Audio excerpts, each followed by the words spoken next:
नमस्कार, मैं आलोक पाठक आपको कोरोना काल से संबंधित एक ऐसी घटना से रूबरू कराने जा रहा हूँ जो ये सोचने पर मजबूर करती है कि जिंदगी इंसानी तहजीब के लिए कितनी मूल्यवान हो सकती है।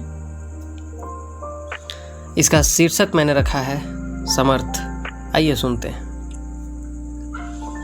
गर्मी की दोपहरी, चिलचिलाती धूप और सड़कों पर सन्नाटे, ये दो चीज़ों की ओर इशारा कर रहे थे। एक तो बदलते मौसमी प्रभाव में होते साल दर साल तेजी से बदलाव, और दूसरी कोरोना वायरस के कारण हुए लॉकडाउन और महामारी की भयंकर मार झेलता देश स्थिरता में अस्थिर हुआ बैठा था।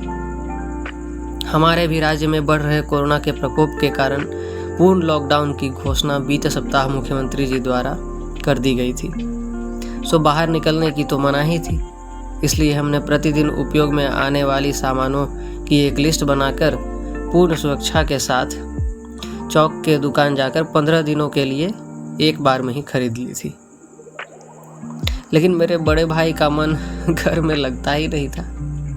उनकी उम्र 32 साल है और मैं 4 साल उनसे छोटा हूँ। बीते साल इसी बीमारी की चपेट में आकर हमारे पिताजी के गुजरने के बाद मेरे ऊपर ही भैया, माँ और घर की सारी जिम्मेदारी आ गई थी।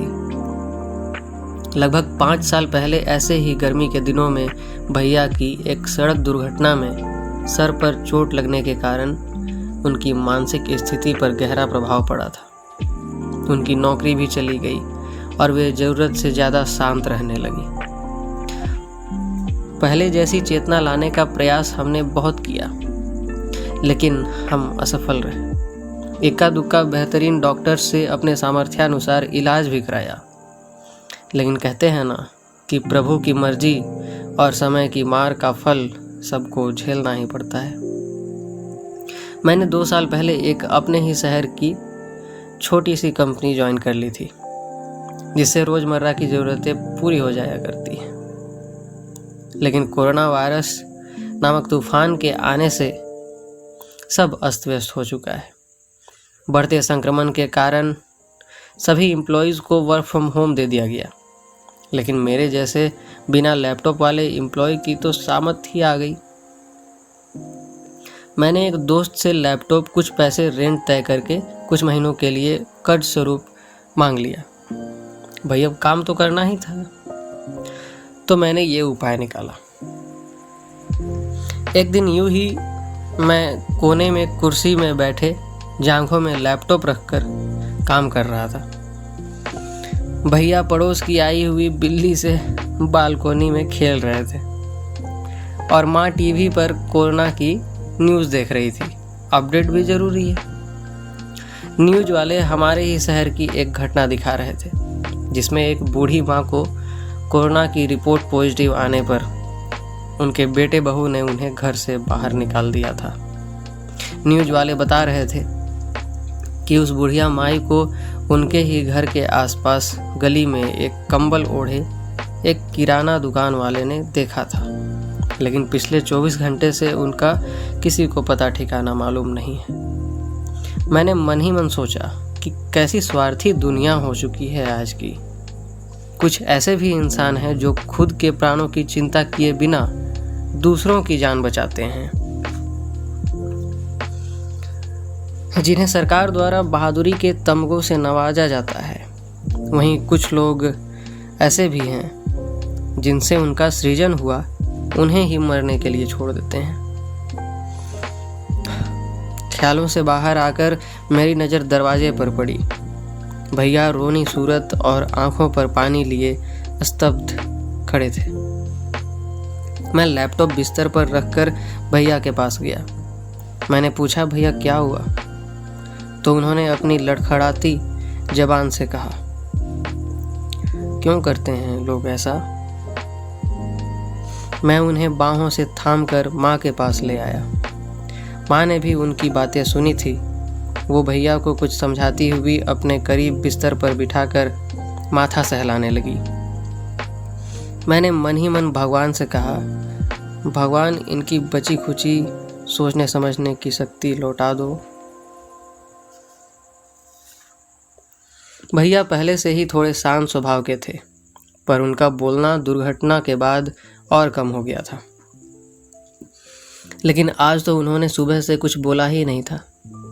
सुबह नाश्ता करके बालकोनी में ही बैठे हुए थे, बिल्कुल शांत। दोपहर जब मैं नहाकर बाथरूम से बाहर आया तो मेरी नज़र खिड़की से नीचे रोड पर गई। वहाँ मैंने देखा एक कंबल ओढ़े कोई औंधे मुंह बिल्कुल निढाल पड़ा हुआ है। मैं कुछ सोच समझ पाता इससे पहले बालकोनी से हड़बड़ाते हुए भैया निकले और तेजी से नीचे जाने लगे। मैं चिल्लाकर माँ को बुला पाता या उनको कुछ पूछ पाता कि कहाँ जा रहे हैं। तब तक वो सीढ़ियों से नीचे जा चुके थे। मैं दौड़कर बालकोनी में गया। आवाज़ें सुनकर माँ भी आ गई। हमने देखा रोड पर कंबल ओढ़े एक बूढ़ी औरत पड़ी हुई है, जिसके पास अब भैया पहुंच चुके थे। मैंने चिल्लाकर कहा, भैया रुकिए, मैं आ रहा हूँ, आप मत छूना, कोविड का समय है। लेकिन वे कहाँ सुनने वाले थे। मेरे नीचे पहुँचने तक वे उस बेहोश बूढ़ी अम्मा को गोद में उठाकर घर की ओर ला रहे थे। उनको अंदर आता देख मैंने जल्दी से बाहर वाले कमरे के बिस्तर को झाड़ा और भैया से कहा, इनको यहाँ लिटा दो, मैं हॉस्पिटल फ़ोन करता हूँ, तब तक आप यहीं रुकना। हॉस्पिटल फ़ोन करने पर डॉक्टर के कुछ सहायक कर्मचारी पीपीई किट पहनकर आए और एक इंजेक्शन दिया, जिससे कुछ देर बाद बूढ़ी अम्मा होश में आ गई। लेकिन उन्होंने बूढ़ी अम्मा और भैया का सैंपल कोविड टेस्ट के लिए लिया और कहा कुछ घंटे के बाद रिपोर्ट आ जाएगी तो आपको कॉल कर देंगे। मैंने हाँ में सर हिलाया और वे कुछ दवाएं और अपनी सर्विस चार्ज लेकर चले गए। हमने उनके जाने के बाद भैया का बिस्तर भी बाहर वाले कमरे में लगा दिया, क्योंकि सावधानी से ही सुरक्षित रहा जा सकता था। अब माँ और मेरे चेहरे पर चिंताओं के बादल मंडराने लगे, लेकिन हमने एक दूसरे को दिलासा दिया और कुछ नहीं होगा कहकर अपने अपने कामों में लग गए। कुछ घंटे के बाद जब हॉस्पिटल वालों का फ़ोन आया तो हमारी चिंता और बेचैनी दोनों बढ़ चुकी थी। भैया और वो बूढ़ी अम्मा दोनों कोरोना पॉजिटिव थे। माँ कहने लगी, क्या ज़रूरत थी इसे उठाकर घर लाने की, और कोई भी तो मदद कर सकता था इसकी। माँ का हृदय सबसे पहले अपने बच्चों की सलामती के बारे में ही तो सोचता है ना।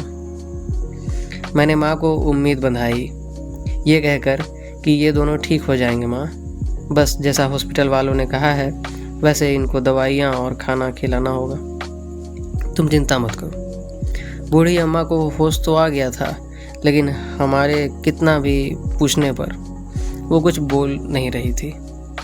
भैया का और उनका भी पूरा ख्याल अब कुछ दिन तक हमें ही रखना था। मुझे ऑफिस का काम और माँ को भी संभालना था। मैंने लंबी सांस ली और सोचा, कोई बात नहीं, वक्त बुरा है, बीत जाएगा।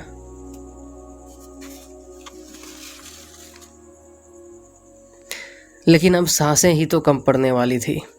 अगले 3 दिन तक सब ठीक रहा। मैंने कोरोना संक्रमित क्षेत्र लिखकर बाहर चिपका दिया था, जिससे अगल बगल के लोग भी सतर्कता बरतने लगे थे। हम भी जब उन दोनों के पास जाते तो दूर से ही उनसे बातें करते, उनको खुश रखने की कोशिशें करते और मास्क, सैनिटाइजर और ग्लव्स का पूरी तरह इस्तेमाल करते, क्योंकि हमें ठीक रहना था, तब तो हम इनका ख्याल रख सकते थे। मैं कोशिश करता कि अधिकांशतः माँ उनके पास न जाएं। खाना, दवाइयाँ आदि मैं ही लेकर जाता और कुर्सी कुछ फीट की दूरी पर लगाकर कभी उनसे बातें करता, कभी लैपटॉप पर अपना काम। लेकिन एक चिंता की बात अब भी बनी हुई थी। वो अम्मा कुछ सोचती रहती, लेकिन अब तक इतने दिनों बाद भी उन्होंने कुछ कहा नहीं था। मैं कुछ पूछता तो दरवाजे की ओर सर टिकाए बेसुध कुछ सोचती रहती। मैं बगल के कमरे में अपना काम कर रहा था कि अचानक अम्मा की रोने की आवाज़ सुनाई पड़ी। माँ वहीं थी। मैंने पूछा, क्या हुआ माँ? माँ ने बताया कि उनके पूछने पर कि घर में कौन कौन है आपके। इन्होंने कुछ देर कुछ नहीं कहा, फिर अचानक अच्छे से रहना बेटा बोलकर रोने लगी। हमें समझने में अब जरा भी देरी नहीं हुई कि ये वही न्यूज़ में दिखाई जाने वाली अम्मा है जिनको उनके बेटे बहू ने छोड़ दिया था। हमारे सांत्वना देने पर वो कुछ देर बाद चुप हो गई। कोरोना के लक्षण तो भैया और अम्मा दोनों में दूसरे दिन से ही दिखने लगे थे, लेकिन आज की रात थोड़ी ज़्यादा ही कठिन होने वाली थी।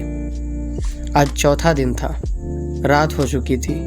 भैया के हाव भाव में अकबकाहट शाम से ही दिख रही थी। हमें ज़्यादा समझ नहीं आया। दोनों को डेली की दवाइयाँ देकर, हाथ पैर धोकर ने और माँ ने भी खाया और परिस्थिति सामान्य सोचकर हम भी सोने चले गए। बहुत ज़ोर ज़ोर से सांसें लेने की कोशिश करते भैया की हंफनी सुनकर मेरी आँख खुली। कमरे में जाकर देखा तो बगल में सोई अम्मा भी ये देखकर उनकी मदद करना चाह रही थी, लेकिन कमज़ोर शरीर के कारण बिस्तर से उठ पाने में असमर्थ थी। मैंने डबल मास्क लगाया और ग्लव्स पहनते हुए माँ को उठाते हुए कहा, माँ जल्दी से हॉस्पिटल फ़ोन करो और एम्बुलेंस लेकर आने बोलो। माँ हड़बड़ाती हुई आई, रोते रोते नंबर डायल करने लगी। मुझे समझ नहीं आ रहा था कि क्या करूँ। हॉस्पिटल चूँकि ज़्यादा दूर नहीं था तो मैंने भैया को गोद में उठा लिया और बाहर ले जाने लगा। भैया की तकलीफ़ अब बढ़ती जा रही थी। करीब 10-12 मिनट के बाद एम्बुलेंस दरवाजे तक आ गई। भैया को इमीडिएटली स्ट्रेचर पर लिटाया गया। जब वैन के अंदर ले जाया गया तो मैंने देखा कि ऑक्सीजन लगा ही नहीं रहे थे वे। मैंने करीब चिल्लाते हुए पूछा, आप इन्हें ऑक्सीजन क्यों नहीं लगा रहे हैं? सिलेंडर तो है आपके पास। मुझे उनसे जो जवाब की उम्मीद नहीं थी उन्होंने वही कह डाला।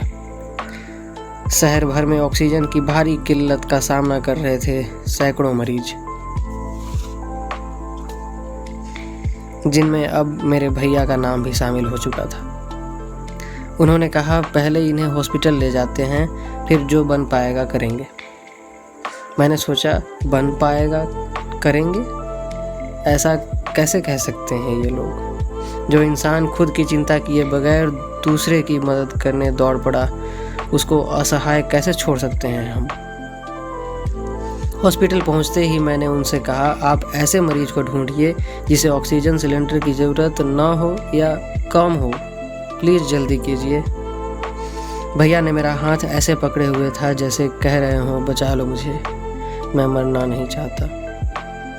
हॉस्पिटल के बाहर भैया का हाथ थामे बेड और ऑक्सीजन का इंतज़ार करते मेरे आंसू छलक रहे थे जब माँ का फ़ोन आया। माँ ने बताया कि अब बूढ़ी अम्मा को भी सांस लेने में तकलीफ़ हो रही थी और वो ज़ोर ज़ोर से चिल्ला रही थी, मुझे मेरे बेटे के पास पहुँचा दो, मुझे मेरे बेटे के पास पहुँचा दो, मैं अपने घर में बनना चाहती हूँ।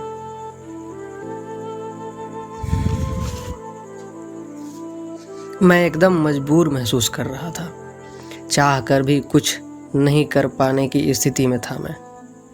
भैया, माँ, बेड, ऑक्सीजन, आसपास बिलखती अनगिनत आवाज़ें, अम्मा का बेटे को लेकर चिल्लाना, इन उलझनों से मैं बाहर निकल पाता कि अचानक मैंने भैया की पकड़ धीमी होती महसूस की। भैया पूरे ढीले पड़ गए थे। मैं दौड़कर इमरजेंसी रूम की ओर गया और एक डॉक्टर को आकर देखने को कहा। डॉक्टर ने अपने आला का एक सिरा भैया की छाती में लगाया और दूसरा सिरा अपने कानों में। कुछ देर चेक करने के बाद डॉक्टर ने जो कहा वो सुनकर हमारी दुनिया हिलने वाली थी।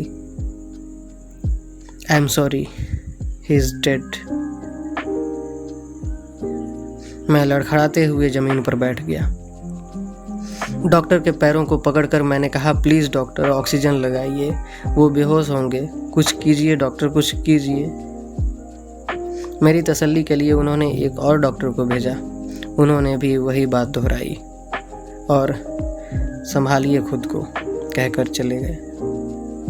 कुछ देर तक आंसू रोकने की कोशिश की, भैया को मुंह से सांस देने की भी कोशिश की, लेकिन भैया हमें छोड़कर जा चुके थे। तभी अचानक याद आया कि बूढ़ी अम्मा को कैसे भी करके बचाना है। मैंने एक और हॉस्पिटल फ़ोन लगाया, लेकिन उनके यहाँ की एम्बुलेंस कहीं और गई हुई थी। उम्मीद के सहारे एक दूर के बड़े हॉस्पिटल का नंबर डायल किया तो थोड़ी आस बंधी जब उन्होंने कहा, हम जल्द से जल्द आने की कोशिश करते हैं।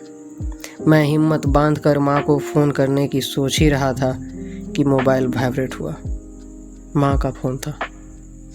मैंने कांपते हाथों के साथ फ़ोन उठाया तो माँ ने रोते हुए कहा, बूढ़ी अम्मा नहीं रही।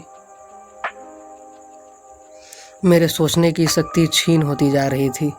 मैंने लड़खड़ाती आवाज़ में माँ से कहने की कोशिश की, माँ।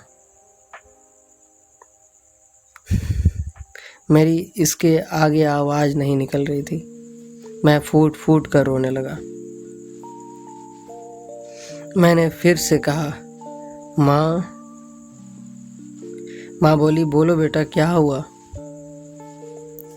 भैया नहीं रहे माँ, हम नहीं बचा पाए भैया को। मुझे अपनी मन स्थिति ही भारी लग रही थी, लेकिन मैं भी शायद माँ के दुख को महसूस नहीं कर सकता था। माँ जोर जोर से भैया को पुकार पुकार कर रोने लगी। दूसरे दिन हमने कोरोना प्रोटोकॉल को ध्यान में रखकर दोनों की अंत्येष्टि की और नम आँखों से मेरे जिंदा दिल भैया प्रखर समर्थ को माँ और मैंने अंतिम विदाई दी।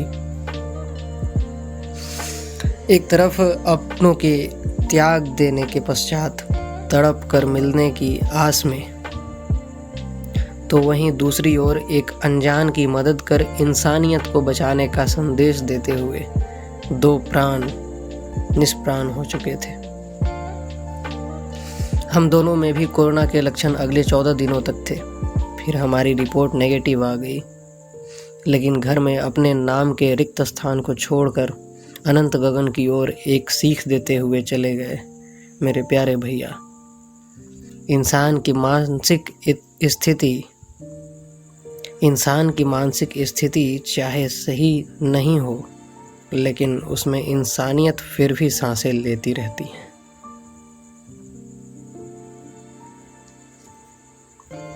बस इतनी सी थी ये कहानी।